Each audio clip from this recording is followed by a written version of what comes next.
கர்த்தருக்கு ஸ்தோத்திரம். கர்த்தராகிய இயேசு கிறிஸ்துவின் இன்ப நாமத்தில் இனிய வாழ்த்துக்கள். இன்றைய தியானத்திற்காக ஜெபித்த பொழுது தேவன் தந்த வசனம் ஏசாயா தீர்க்கதரிசியின் புஸ்தகம் 38 அதிகாரம் 5 வசனம்.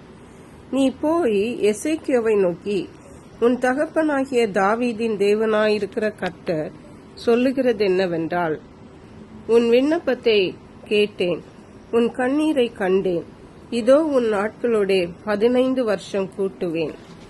நம்முடைய கர்த்தராகிய இயேசு கிறிஸ்து நம்மை உயிர்ப்பிக்கிறவரும் அவர்தான், நம்மை கொல்லுகிறவரும் அவர்தான். அவர்தான் நம்மை படைத்தவர். நாம் அவர் கைகளின் கிரியைகளாயிருக்கிறோம்.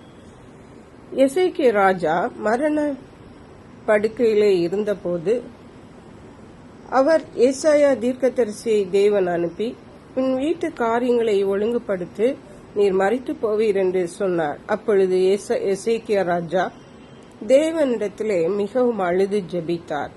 நான் உண்மை உத்தமமாய் உமக்கு முன்பாக இருந்தேன் என்று சொல்லி ஜெபித்து மிகவும் அழுதார் என்று முந்தின வசனங்களில் பார்க்கிறோம்.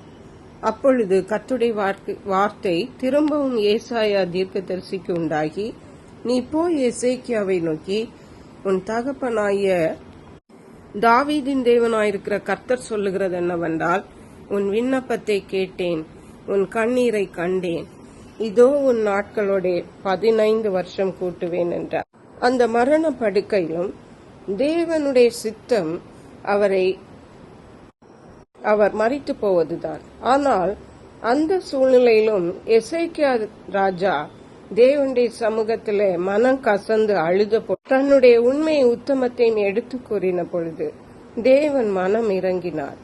திரும்பவும் சொன்னார், உன் விண்ணப்பத்தை கேட்டேன், உன் கண்ணீரை கண்டேன், உன் நாட்களோட 15 வருஷம் கூட்டுவேன் என்று சொன்னார்.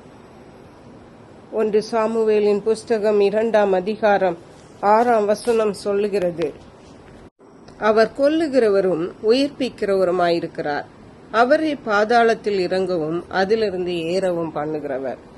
இதை சாமுவேல் தீர்க்கதரிசியின் தாயாகிய அன்னாள் தேவனை பற்றி புகழ்ந்து பாடுகிறதை பார்க்கிறோம். பிரியமான தேவனுடைய பிள்ளைகளே, நம்முடைய ஜீவன், நம்முடைய உயிர் தேவனுடைய கரத்தில் இருக்கிறது. அவர்தான் நம்மை படைத்தார், அவர்தான் நம்மை உயிர்ப்பிக்கிறவர், அவர்தான் நம்மை கொல்லுகிறவரும். தாவீது ராஜா சொல்லுகிறார், நம்முடைய காலங்கள் அவர் கரத்தில் இருக்கிறது என்று.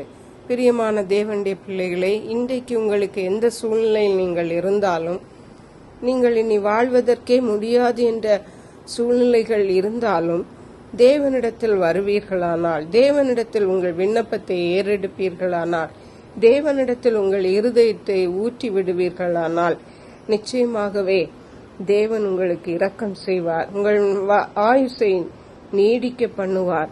அதற்குரிய அதிகாரம் தேவனிடத்தில் இருக்கிறது, இயேசு கிறிஸ்துவின் இடத்தில் இருக்கிறது. ஆகவே இயேசு கிறிஸ்துவினிடத்தில் வாருங்கள், ஜீவனை பெற்றுக் கொள்ளுங்கள், ஆசீர்வதிக்கப்படுங்கள். கர்த்தர் இந்த வார்த்தைகளை ஆசீர்வதிப்பாராக. ஜெபிப்போம். எங்களை கிருபையா நேசித்து பாதுகாத்து வழி நடத்துற எங்கள் அன்பின் தகப்பனே, ஆசீர்வதிக்கப்பட்ட இந்த நல்ல நாளுக்காக நன்றி.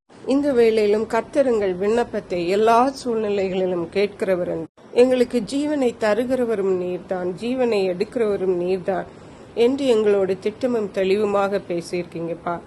இன்றைக்கு இந்த சத்தத்தை கேட்கிறவருடைய பிள்ளைகள் யாரெல்லாம் தங்கள் ஜீவனுக்காக போராடி இருக்கிறார்களோ அவர்களுக்கு இந்த தேவன் அவருடைய ஜீவனை தந்து ஆயுசை நீடிக்க பண்ண வேண்டுமாறு ஜெபிக்கிறோம். நன்றி பரிசுத்த ஆவியானவரே, துதிகன மகிமை மக்கே செலுத்துகிறோம். இயேசு கிறிஸ்துவின் இன்ப நாமத்தில் ஜெபிக்கிறோம் எங்கள் அன்புள்ள பரமபிதாவே, ஆமே. இயேசு கிறிஸ்துவின் சுவிசேஷம் ஒவ்வொருவரையும் சென்றடையும்படியாக இந்த செய்தியை உங்கள் நண்பர்களுக்கு அனுப்பி வைக்குமாறு தாழ்மையுடன் கேட்டுக்கொள்ளுகிறேன். கர்த்தர் தாமே உங்கள் அனைவரையும் அபரிதமாய் ஆசீர்வதிப்பாராக.